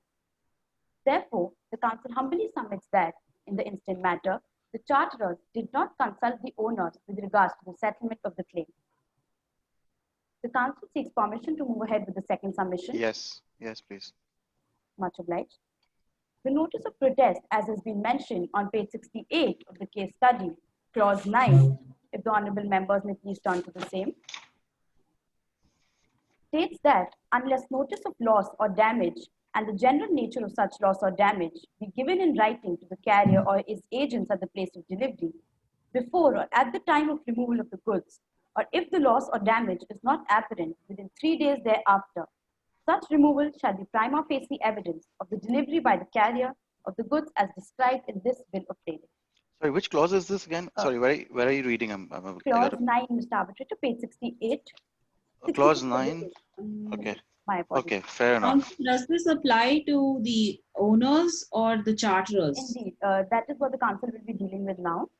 Also, the mention of the on page number 18 of the case study, if the honorable members will please turn to the same, clause 14b, subclause 4, which reads as a Himalaya or circular indemnity clause giving the owners the benefit of the bill of lading terms and conditions and of protection from tortious claim by third parties.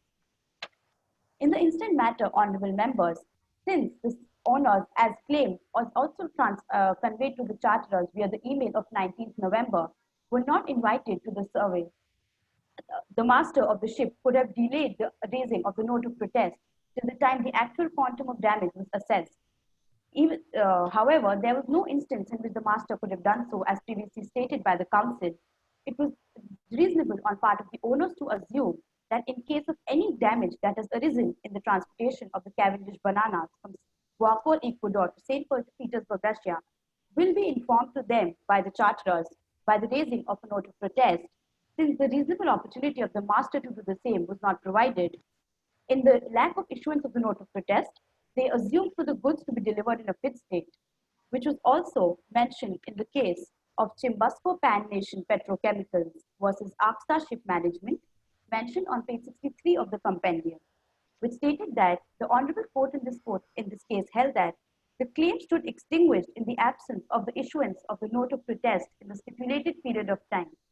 However, honorable members of the tribunal, in the instant matter, the claim was not only not raised in the stipulated amount of time, but was not raised at any given point of time. Therefore, sorry, counsel, again, I'm sorry to interrupt. I'm a bit confused. You're relying on the bill of lading. That's what my co-arbitrator, Ms. Dharmaraj, asked. You're relying on the bill of lading clauses, and you're relying on the bill of lading clauses relying on the Himalaya clause. Is that correct? Mr. Arbitrator, as was seen in the case of Starcell, that the court held that the independent contractor under a subcontract entered into by the charterers falls within the class of person on whom the... I'm not disputing that. My question is that your case, right? That's your case is that the Himalaya clause applies vis-a-vis the charter party.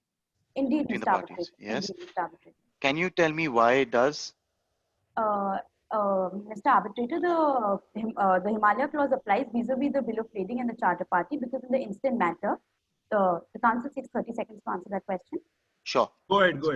Yeah. In the instant matter, both the agreements are being read in a conjoined manner. And in a case where the agreements are being read in the presence of the paramount clause that is mentioned on page number 18. Can you just read the paramount clause, please? Indeed. 16b, that's the only clause that you need to satisfy us on. Indeed. And I think you need to increase the time probably to a minute because I have a question on that, please. Okay, if the council says permission to exceed the time to a minute. Sure. Bill of lading, the charterers warrant that the bill of lading issued in respect to the carriage of goods in containers under this charter party shall contain the following clauses. A clause of paramount applying the Hague or Hague-Wisby rules or a... No, that can I stop you there? Can I just stop you there? Because the question is very simple. You read the clause, right? And it says the charterers warrant that the bills of lading issued. Yes, Mr. Arbitrator. Right? Issued in respect to the carriage of goods and containers. It doesn't say that this charter party incorporates the Himalaya clause. Mr. Arbitrator, for this, the council would like to refer to the case of Adamestos, where it was held that in case when two agreements are being read in a conjoined manner, agreements that are only those parts of the agreements which are incapable or insensible of being read together will be excluded, and all the other clauses are held relevant. And since the bill of lading was also issued under the charter party in the instant matter, the application of the Himalaya rule, hence the paramount clause stands, and the immunity of the Himalaya clause should be provided to the owner. Okay, thank you. The council seeks permission to move to the prayer. I think we know the prayer already, so I think it's fine. We can move away from it. Thank you so much. It was a pleasure reading before this honorable. Likewise. Rejoinder. To clarify, we've reserved 5 minutes for the rebuttal. All right. Proceeding. The counsels for the respondent claimed under clause 6A that the containers have to be properly maintained and had to be properly designed by the classification society. For the benefit of the tribunal, I would like to express that as per clause 6A, it clearly stated that the classification society's approval is with respect to the design of the containers. Further, the reefer movement, if it's noted by the container movement document as annexure on page number 124 of the case study, it clearly states that the container was gated in on 2nd. Further, it was discharged on 31st. If you may corroborate it with the temperature logs, you may also see that the temperature of the container was properly stating at 13.6 degrees before the container was gated in, and even after the container was discharged, it was maintaining temperature. Even the event logs corroborate the same, that there was no problem with the reefer container. Now, with respect to the pre-shipment issues, it is to be noted as per the survey report that there was shortened power supply and the supply air was higher, ranging from 21.5 degrees Celsius to 22.75 degrees Celsius. Further, the respondents cannot take defense of any inherent vice because there was a lack of due care and diligence because the goods could have been deteriorated in course of voyage due to their fault. Further, we also place reliance to the Crystal Wind case on page number 420 to 427 of the compendium, which stated that latent defect cannot be claimed when there is lack of due care. Also, bringing to the notice that with respect to anthracnocin, it is a type of fungi which can be increased with the power supply being not supplied to the proper at the proper set point to the bananas, hence which deteriorates the quality of banana, which led to the over ripening of banana in the instant case. Furthermore, with respect to the power supply being part of seaworthiness as per the respondent's contention, it is to be noted that the condenser fan and the temperature sensor issue only arose because of the shortened power supply. Further, also when they say that they have complied with part 3 of the charter party, as per page 51 of the case study, they mentioned that there are 600 reefer sockets. However, in the instant case, even if there were 600 reefer sockets, they could have plugged in the power plugging cord of the specific reefer container, which power supply was not being powered. They could have plugged in the other reefer sockets. Further, even if the unit was stripped, you can also see that the unit was maintaining the temperature. That means that there was no fault with the unit, but there was fault with the power supply being supplied to them. There was also, it is to be noted that there was 19 hours of power loss. Further, in the written submissions, they say Hague-Wisby rules apply. In the instant case, it is to be noted Hague-Wisby rules do not apply, and Hague rules are to be applied because the clause paramount incorporated the Hague rules as stated in the terms of carriage. Also, it is to be noted that if reasonable steps were taken by the respondents to repair the reefer container, why was subsequent malreef reports issued? Temperature fluctuation was not resolved at all, and the event logs clearly stated the recurring alarm activity. In the malreef reports, they say the advice was not necessary to be provided to us. However, the custody of the containers was with the respondent, hence the advice was necessary for us to give them further instructions.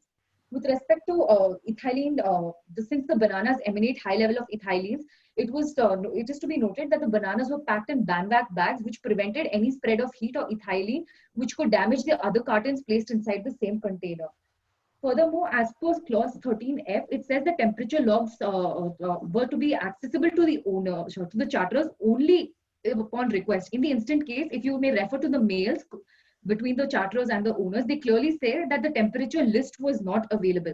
Further, they also say that the reefer could monitor the temperature, and they use the Diang technology. If you may refer to the compendium on page number 932, Diang reefer technology is so advanced that the ship owner's office would even get the alarm unit activity happening, and the noise keeps beeping, and they had to take advanced steps to take care of the malfunction. With respect to the notice, 5 months delay in sending the notice, it is to be noted that the charterers can initiate recovery as per clause 16A of the charter party. Further, we were the claim handlers of the respondents. Hence, we took charge and conducted the survey report, extracted temperature logs and event logs, negotiated the claim with the customer, and emailed all attached documents as evidentiary documents. Further, the consultation with respect to the owners could have given us an extension of time if they were interested to settle the claim, but they did not give us an extension of time. Instead, they rejected the mails and there was no response from the owners. Also, with respect to indemnification of the claim, it is brought to the notice of the tribunal that clause 16C and clause 16D deal with general indemnity if the owners have incurred any loss. Mr. Arbitrators, can I get 30 seconds? I would sum up. I'll give you a minute because I have a question which you've not answered of mine yet. Yes, I'm coming to that. If the owners had incurred loss to the charterers would have indemnified. Further, the charterers in the instant case seek recovery compensation. A compensation is a form of payment given to a party typically for the loss, injury, or damage suffered due to the other person's action. In the instant case, indemnity cannot be acted upon because it's an immunity and it's protecting a part of liability of legal action. Further, with respect to the survey report, we have conducted the survey report in compliance of clause 15D of the charter party when the charterers were on hire. Further, there was an intermodal transport to be initiated. That's why there was a delay on delivery to the consignee. That's why the goods were delivered on 8th August. And on 8th August itself, the survey report was conducted. Further, coming to Mr. Arbitrator's question with respect to term 12.2 of the terms of carriage, with respect to perishable cargo, it is brought to the attention to the honorable members of the tribunal that the refrigerated goods in the instant case were not to be freezed down completely. They were supposed to be maintained at a temperature of only 13.6 degrees Celsius, and they were not frozen cargo. No, sorry, can you, just 12.4 just says deals with perishable, the clause deals with perishable cargo. The carrier shall not be. Indeed, Mr. Abid. But the latent defect in the instant case was due to the lack of due diligence and due care on part of the owners in the instant matter. Okay, I mean, fair enough. One last point. What steps have you taken for mitigating your losses? Mr. Arbitrator, in the instant case, we were not to ensure that mitigative loss was not in our control because the custody of the containers was with the respondents. They had to ensure to mitigate the loss at necessary intervals because they had knowledge of the fact that there was refrigerated fruit of bananas kept inside the containers. Mitigation of loss was to be endured upon the respondents in the instant case. Oh, once the consignment is discharged? Mr. Arbitrator, once the consignment was discharged, it was sent for delivery to the customer, and the customer, upon knowledge of the fact that there was damage, informed us, and we immediately appointed a surveyor. And the surveyor conducted the survey report in 13 stages, which is well elaborated as per the case study. No, what did you do with the consignment? Mr. Arbitrator, the consignment was with the customer and the survey report was conducted for a period of 1 month. However, the customer tried to mitigating his loss. As per the survey report stated that there was only 29% which was a good quality of bananas left. He tried to sell. And then the claim was negotiated between the customer as per the clarification issued by the case study.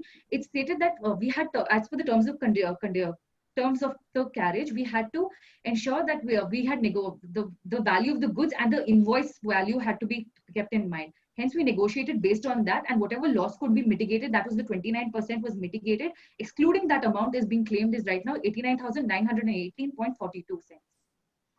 All right. Thank you. Thank you, Honorable Tribunal. It was a pleasure again and a privilege presenting before this Honorable Tribunal. Thank you. Thank you. One question for both the teams. When are our fees going to be paid? The respondents are liable, Mr. Arbitrator.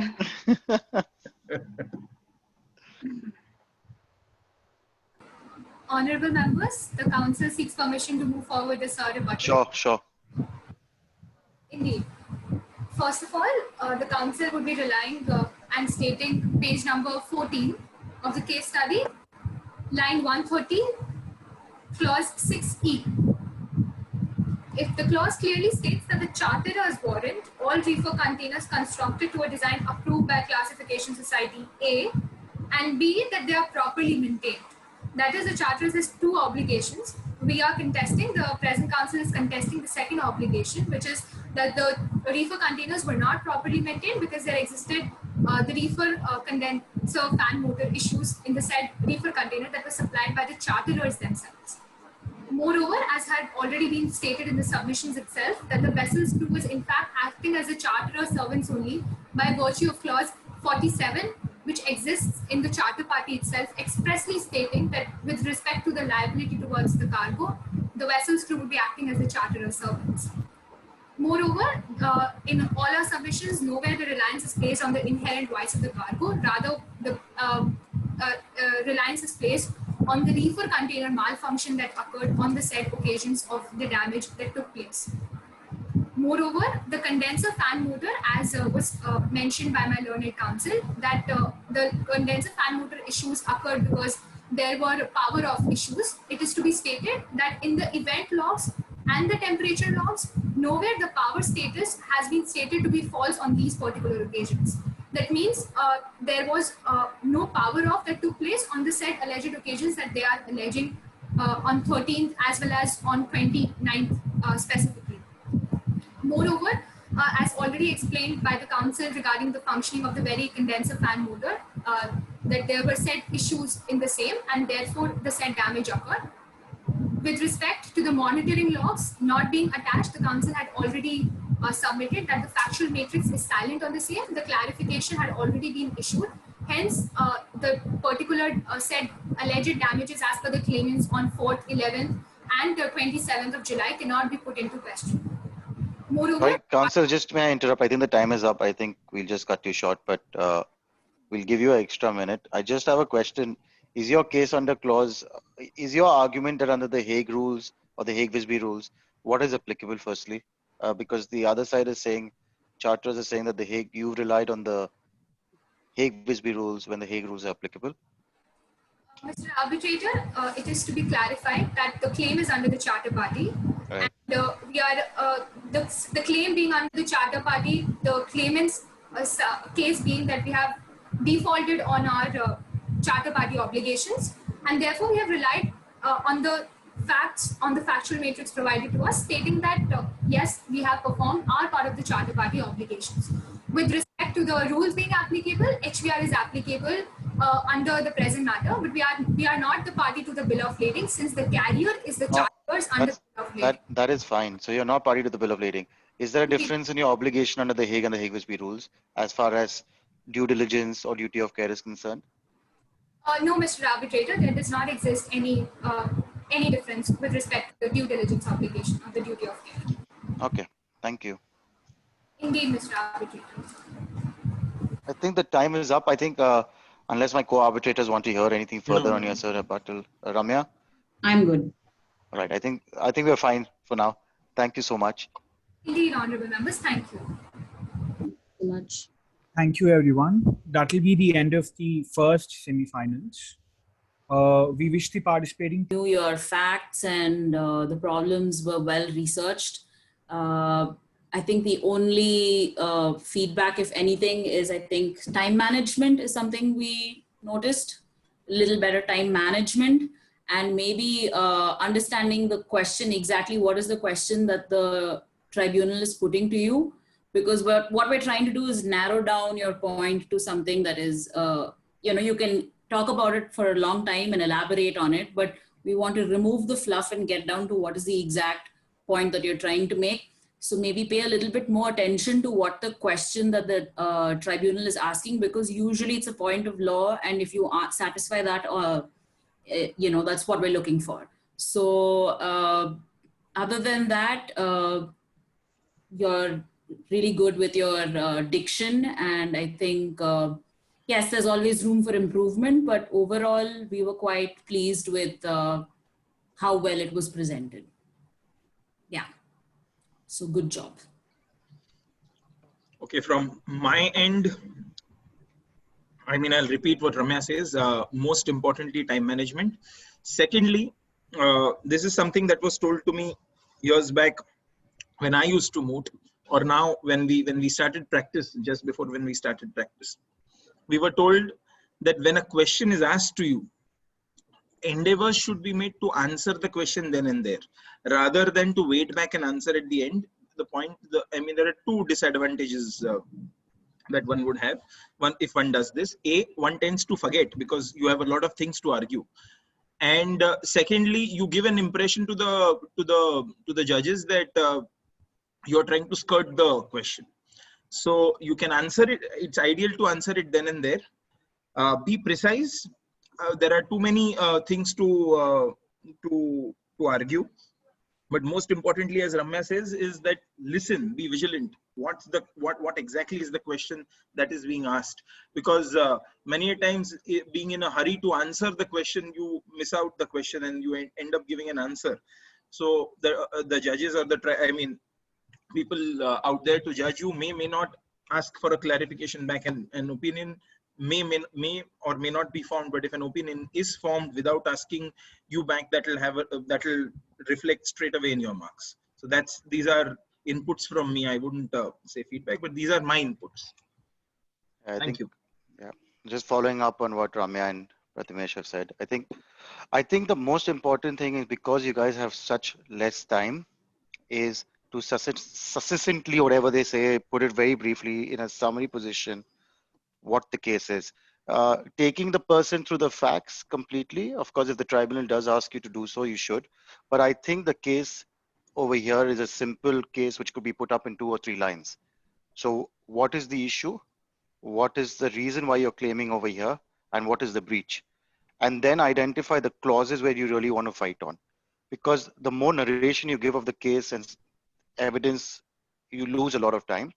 I also think when you discussing the law, I think first you need to answer the contractual clauses. And yes, there are a lot of submissions which have been made in the paper proceedings where you have exchange. But if you don't think the point is strong, right, and you have experienced this from various rounds, right, and you maybe have been able to assess it where you stand and where you don't stand on it, give it up. Say, listen, I don't mind conceding this point. However, it doesn't make a difference to the eventual question of liability or quantum, right? So I'm not going to say which point I think I'm referring to, but then you could ask the tribunal, if you want me to address it, it's fine, but I'm willing to concede it. There's also times when the arbitrator might give you a hint that he's with you or against you on a particular point. Of course, he's against you, you need to address that. But if he's with you, you need to take the key and jump onto the bandwagon, as they call it, and use it. So there was a few hints which were given in this case, I think, in our session. I don't know about the others, of course, in our sessions, which the parties could have picked up. But this is something which you'll pick up. So it was a great job. I think the technical knowledge, the technical input that you put in was brilliant. The case is, of course, one-sided. We understand that, and that brings in itself complications. But concentrate on the contractual clauses. By getting into case laws, you're really getting into a territory where everyone can say, well, these are not the facts, right? So hit on the contractual clauses first, and then support it with the case law if you need to. Okay, that's the only thing. Otherwise, great job done. I'm very happy. To hear great arguments being made. Thank you. So, yeah. Good job. Thank you.